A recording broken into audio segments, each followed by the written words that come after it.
Hello, চলুন আজ আমরা আর্থার মিলারের লেখা বিখ্যাত নাটক ডেথ অফ এ সেলসম্যান নিয়ে কথা বলি। ১৯৪৯ সালের এই পুলিৎজার পুরস্কার বিজয়ী নাটকটি কিন্তু আজও সমানভাবে প্রাসঙ্গিক। নাটকটা শুরুই হয় এর একেবারে কেন্দ্রবিন্দু উইলি লোম্যানের এই কথাগুলো দিয়ে। এমন একজন মানুষ যার ভেতরটা যেন একরাশ শূন্যতা আর ব্যর্থতার অনুভূতিতে একেবারে জর্জরিত। তো এই ট্র্যাজেডিটা ঠিকমতো বুঝতে হলে আমাদের সবার আগে জানতে হবে সেই স্বপ্নটার কথা, যে স্বপ্নটা উইলি লোম্যানকে তার সারাটা জীবন তাড়িয়ে বেরিয়েছে। দেখুন, উইলি কিন্তু কোনো রাজা বা সেনাপতি নন। সে একদমই সাধারণ একজন মানুষ। আর তার জীবনের মূল বিশ্বাসটা কি ছিল জানেন? সে ভাবত যোগ্যতা দিয়ে কিছু হয় না, আসল জিনিস হলো ব্যক্তিত্ব। মানুষ যদি আপনাকে পছন্দ করে তবেই সাফল্য আসবে। এই দর্শনটাই ছিল উইলির কাছে আমেরিকান ড্রিম, আর এই স্বপ্নটাই সে তার ছেলেদের মধ্যে ছড়িয়ে দেওয়ার জন্য মরিয়া হয়ে চেষ্টা করে গেছে। কিন্তু সমস্যাটা হলো উইলির এই স্বপ্ন আর তার চারপাশের কঠিন বাস্তবতার মধ্যে একটা সংঘাত লেগেই থাকত, আর এটাই নাটকের মূল উত্তেজনা তৈরি করে।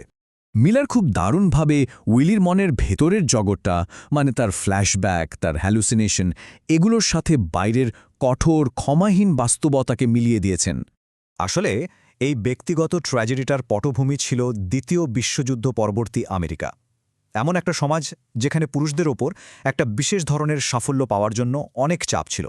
আর এই সামাজিক চাপগুলো যে শুধু উইলিকে প্রভাবিত করেছে তা কিন্তু নয়, এগুলো তার নিজের পরিবারের ভেতরেও গভীর ফাটল ধরিয়ে দিয়েছে। লোম্যান পরিবারের এক একজন সদস্য উইলির এই স্বপ্নটাকে এক একভাবে সামলেছে। একদিকে আছে তার বিশ্বস্ত স্ত্রী লেন্ডা, যে সবকিছু জেনেও তাকে প্রশ্রয় দেয়, আর অন্যদিকে আছে তার দুই ছেলে বিফ আর হ্যাপি, যারা একে অপরের থেকে একদমই আলাদা। আর এই নাটকের একেবারে ভেতরের যে দ্বন্দ্বটা, সেটা হলো উইলি আর তার বড় ছেলে বিফের মধ্যে। ভাবুন তো, এই বিফই একসময় তার বাবাকে আদর্শ মনে করত, কিন্তু এখন সেই যেন বাস্তবতার আয়না হয়ে দাঁড়িয়েছে। পরিবারের সব মিথ্যে ধারণাগুলোকে সে চ্যালেঞ্জ করছে। নাটকের এই চরম মুহূর্তে এসে বিফ যেন চিৎকার করে তার বাবাকে সত্যিটা বোঝাতে চায়। সে উইলি তৈরি করা মিথ্যার জগৎটাকে এক ঝটকায় ভেঙে দিতে চায়।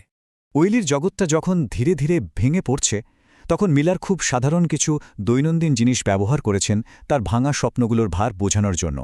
যেমন ধরুন, উইলি মরিয়া হয়ে বাড়ির উঠোনে কিছু বীজ লাগাতে চায়।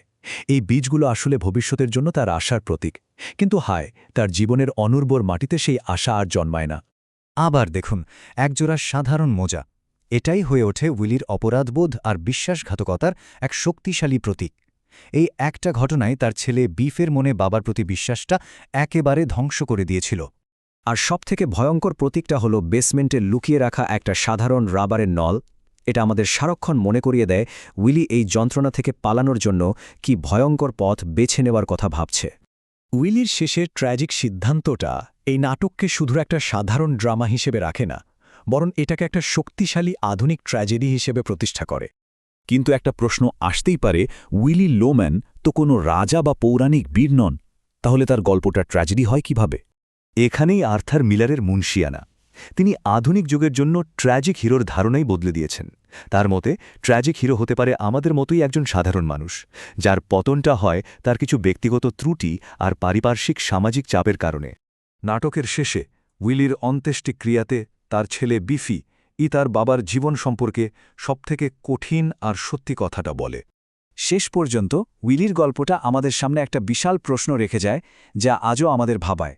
আমরা যে স্বপ্নগুলোর পেছনে ছুটি, সেগুলোর আসল মূল্য কী? আর সেই স্বপ্নগুলো পূরণ করার জন্য আমাদের কী দাম দিতে হয়?